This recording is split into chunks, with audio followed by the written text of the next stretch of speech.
the Great Lakes. Joining me now is Kristy Meyer. She is the Director of Agricultural and Clean Water Programs on the Ohio Environmental Council. Kristy, thanks so much for joining us. We appreciate it. Thank you for having me. So why don't you go ahead and tell people a little bit about the Ohio Environmental Council and what it is that you guys do? Oh yeah, great. So the Ohio Environmental Council is a statewide nonprofit. We have been in existence for over 40 years, and our mission is secure, healthy air, land, and water for all who call Ohio home, not just those that live within the state, but those that might have moved away and come back. So talk to me a little bit about the importance of Great Lakes Week in getting everyone together in the same room and talking about some of the issues that are facing the Great Lakes. Well, you know, I think having a united voice is very important. Not so the public understand really what is important, and also that the congressional members or our decision makers understand exactly what is really important. Because when you have lots of different people talking lots of different things, it's very hard to focus in on one thing and how to go forward. And so we have a lot of federal, state, local governments coming in today and throughout the whole week, and then also environmental groups, as you said, environmental conservation groups, all coming together to talk about how to restore the Great Lakes. So from your perspective, what do you think are some of the important issues that are facing the Great Lakes, and maybe specifically looking at Lake Erie? Well, for Lake Erie, we are not a stranger to harmful algal blooms. We certainly need to get under control the nutrient pollution problem that's flowing into Lake Erie. We know that it is, there's a couple of things that is the problem. We have farm field polluted runoff, and then we also have sewage overflows, and then we have open lake disposal, where they're dredging materials in the navigational channel of Toledo and the Maumee, and then dumping it out into the open waters where you have harmful algal blooms that lay dormant. They like agitation. They like cover, and so it's like a perfect trifecta all coming together right there at once. And so you have people who are trying to use the lake and see this, and they're maybe not quite sure what they're looking at, and then they turn around and say, well, who's going to stop this, and how are we going to solve this problem? And it's not so easy to solve the problem. Correct. And this is why so many people are coming together, and this is why the Great Lakes Restoration Initiative is really important, because of the fact that this initiative is really forcing federal, state, and local governments to work together and to also bring into the fold those folks that are on the ground, such as the environmental conservation groups who are doing this work, and all working towards a more focused, effective way of tackling these problems. It would seem that there would need a lot of coordination because of the amount of people who have their fingers in this. And you talk about federal and you talk about state. How do you go about kind of cutting through the red tape and making sure that the issues that are important and on your mind get pushed to the forefront or get the attention that you believe that they need?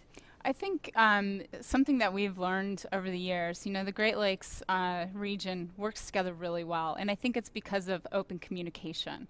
And I think people are willing to come to the table, say, okay, maybe this didn't work, let's move on. Let's figure out how to move forward together. And so I really think that that's been really a success story of the Great Lakes region is recognizing what may not have worked, but then also where can we forge our partnerships? How do we remain open, and how do we move forward together? Big story in Ohio over the last 2 weeks is the discovery of the eDNA of Asian carp in the Sandusky Bay and Sandusky River from samplings that were taken a year ago that they just happened to test and it showed up? Well, actually, so the recent samples are actually from, I believe, June.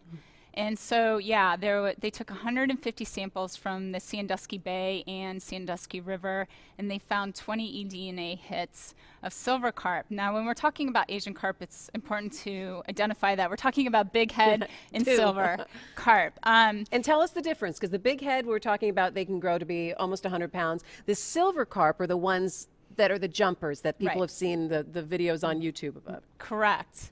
And, the big head, they eat like hogs, right? They can eat up to 40% of their weight daily in plankton.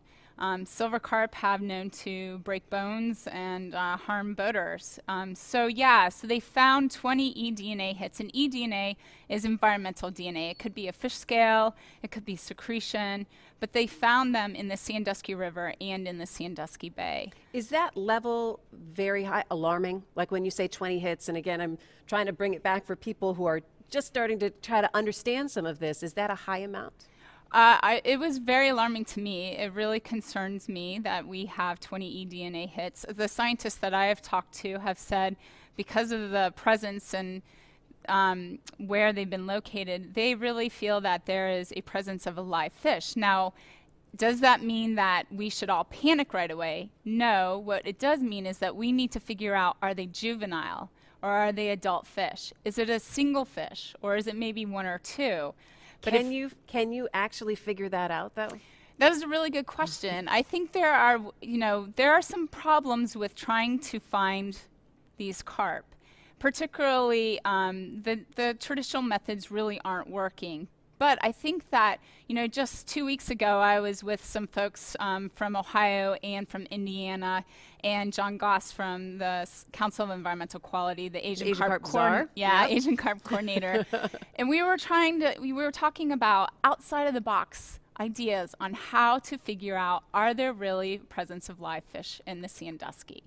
And so I think that people are starting to think outside of the box. I think they're starting to be open to how do we really come together and find out, are there live Asian carp? And are they juveniles, which would mean a spawning population potentially, or are they adult fish that maybe they were a capture and release?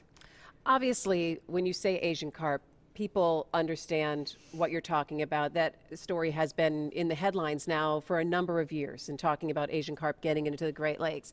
As a bigger picture, how hard is it to engage the general public in Great Lakes issues, in environmental issues, and kind of make it tangible for them to understand? Because everyone can understand watching a great sunset, and everyone can understand going fishing with friends or going out on a boat and enjoying the afternoon. How do you take that enjoyment of that recreational use of the water and get them to understand some of the bigger issues and the bigger pictures that the lakes are facing? That's got to be your battle. Well, if I could answer that really well. You've only got 2 minutes yeah, to do it, Kristy. I could solve the world, right? Right, exactly. But exactly. I think it's really about bringing it home and finding out how people relate to the water, right? And it's about making the message simple. Because it's very complex. Environmental issues sometimes are very complex, and when you add legislation on top of that, it becomes even more complex.